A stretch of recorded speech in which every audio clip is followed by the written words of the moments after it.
Hey y'all, it's your boy Richard Fowler, and it's time to talk about this tariff to China and its impact on you there at home.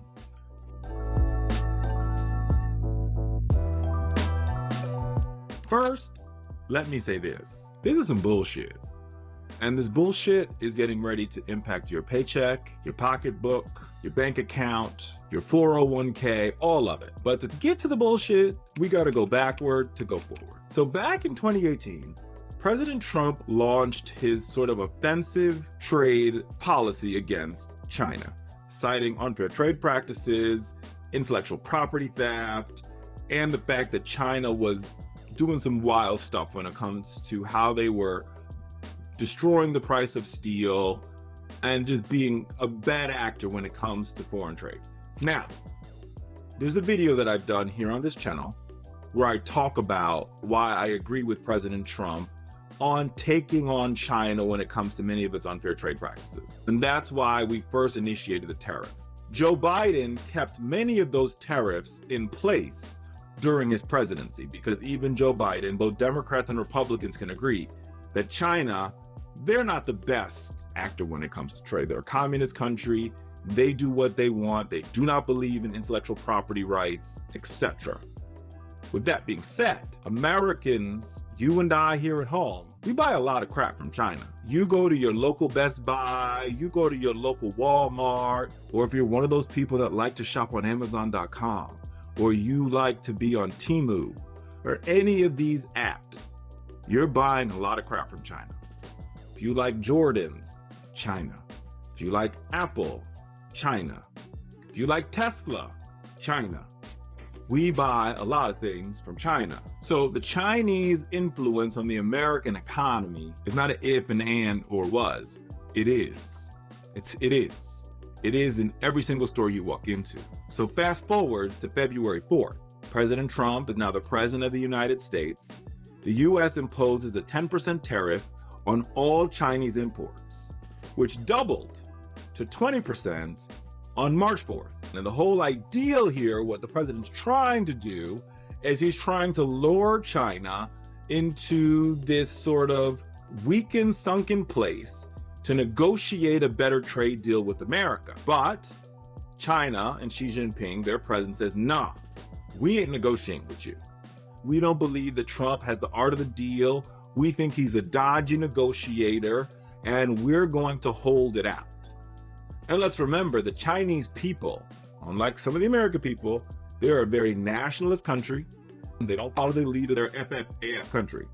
So China says, no, we're not negotiating. On April 2nd, President Trump announces a universal 10% tariff on all imports to the United States, dubbed Liberation Day. So China raises the stakes and says, we're going to put a tariff on goods coming from the US to China because you started it, Trump. We're escalating this. Trump, in response to that, increases the tariff on Chinese goods to 125%, later clarifies it to be 145% tariff. Here's what that means, because let's talk dollars and cents. Now, there's nothing made in China on my desk, but let's use this lighter as an example. If this lighter was made in China and it sold for $1, it cost $1 to make. A 145% tariff means the United States would charge $1.45 for this lighter to enter the United States. Meaning, so pick the company, that your local gas station buys this from China for $1. Now, either the local gas station or the lighter manufacturer would have to pay $2.45 for a product that yesterday, April 6th or April 8th, this cost $1.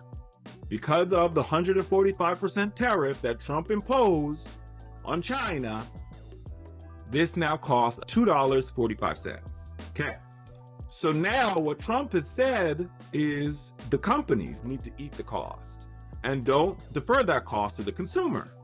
Well, if you know anything about these corporations, they're not going to eat that cost. They're going to make you pay for that.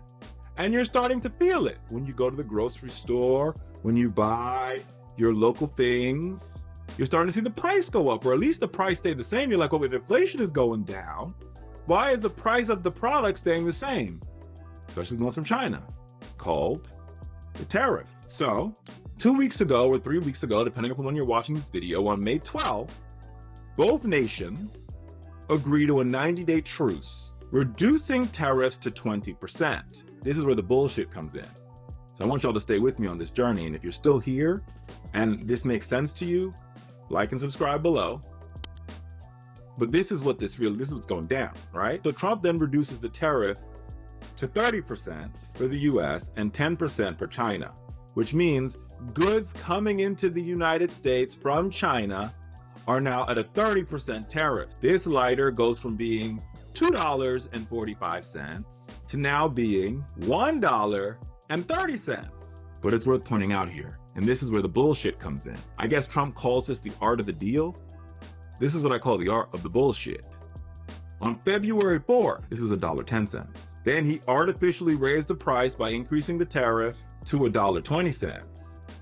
Then he, keyword he, artificially raises the price again, taking it to $2.45. And then he walks out the White House, stops the presses, tells the American people he has this great deal for you. And this great deal takes the price of this lighter down to $1.30. But remember, at the beginning of it all, the price was $1.10.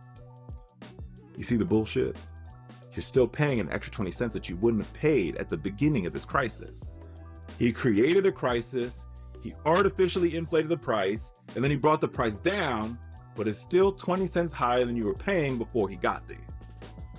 I guess he calls it the art of the deal.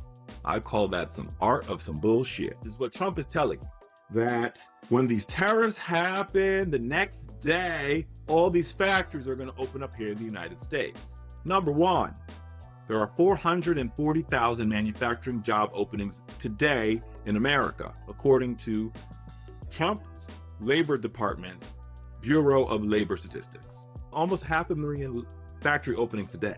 Guess what? Americans aren't lining up to take. Thing number two, efforts to bring these factories home have had limited success.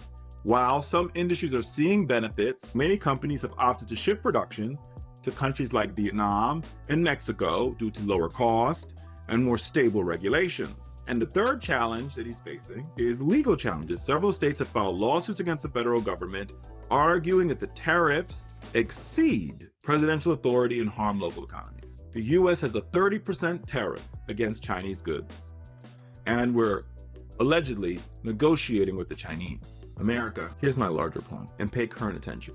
Not everything that glitters is gold.